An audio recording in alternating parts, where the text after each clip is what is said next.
right. So if you watched the previous video, you already know where we are. We're past the moment where someone decides I'm not closing this immediately. But we are not yet at understanding. We are not at trust. We are not even really at interest. We are in this in-between space. And this is where most fintech teams assume things are fine. Because nothing is breaking. And that's exactly why this part is dangerous. This video isn't about big mistakes. It's about small ones. The kind that doesn't look like mistakes at all. It's about how friction shows up without anybody intending it. And how it usually comes from things that made sense when they were added. When teams talk about friction, they usually talk about how users feel. They are unsure, they're hesitant, they don't trust us yet. That's not wrong, but it's often not the root cause. Most of the friction I see in fintech isn't emotional, it's structural. It comes from the way information is arranged, from the order things appear in, from how many things are asked for at once. And because it's structure, it's easy to miss. Here's the part that's uncomfortable. Most decision friction is created by smart teams trying to be helpful. No one wakes up and says, let's make this heavier. What actually happens is something like this. Someone says, we should explain this part more clearly, which is fair. Then someone else says, but users might worry about security. Also fair. Then someone else says, and compliance will care about this. Still fair. So things get added, one by one.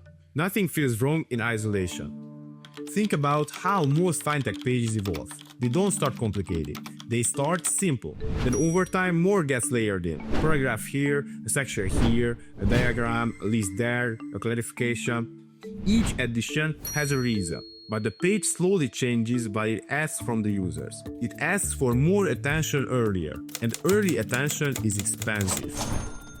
This is the important part. Decision friction usually isn't about what you're saying. It's about when you are saying it. Most teams don't introduce bad information. They introduce good information too early. The timing matters more than correctness. If you've ever sat in an internal review, you've heard this. Someone scrolls through a page and says, this makes sense to me. And they're right, but they're also the worst possible test users. Because they already know the context. They already care, they already understand why this exists. Real users don't start there. They arrive cold, and cold users are extremely sensitive to effort. Structural friction happens when the experience asks for more mental work that the user has to agree to do yet. Not suddenly, not dramatically, gradually, politely, but it adds up. And the user doesn't think this is too much. They just slow down. Imagine opening a fintech page and seeing a headline, a subheadline, a paragraph, a diagram, a feature is. None of this is bad, but together it quietly sends a signal. You need to focus here, and the user hasn't decided that yet. So friction appears before interest fully forms. This is why teams often misread what's happening. They say people don't understand this. But many times people aren't confused. They just don't want to work yet.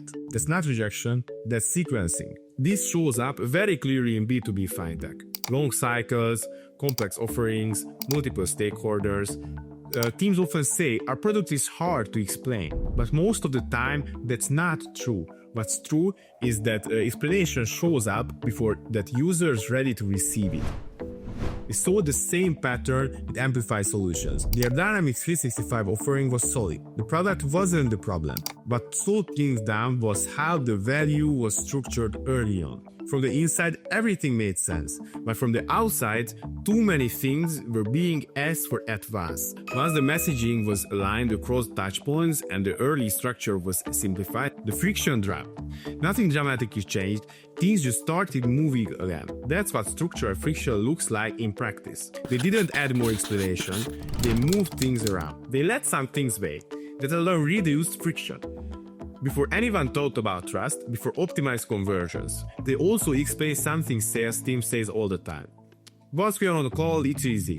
Of course it is. By the time someone books a call, they've already accepted the effort. Early messaging doesn't need to convince. You just need to make that effort feel safe. Another reason friction is hard to spot is that it's cumulative.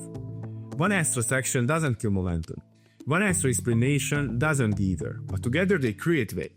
And weight slows decisions. Think about being handed a phone. The question is fine, 3 questions are fine.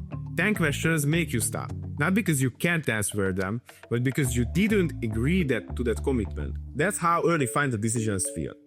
This is why adding clarity often makes things worse. Not because clarity is bad, but because clarity costs effort, and effort has to be earned. If clarity shows up too early, it becomes a friction. So when you look at your own messaging, don't ask, is it accurate? Ask, is it asking for effort before the user has agreed to give it? That question alone changes what you notice. In the next video, we'll focus on one specific cause of friction. That's explanation. Why teams default to it? Why it feels responsible, and why it so often backfires. Not because explanation is wrong, but because meaning has to come before mechanics. See you in the next video, guys.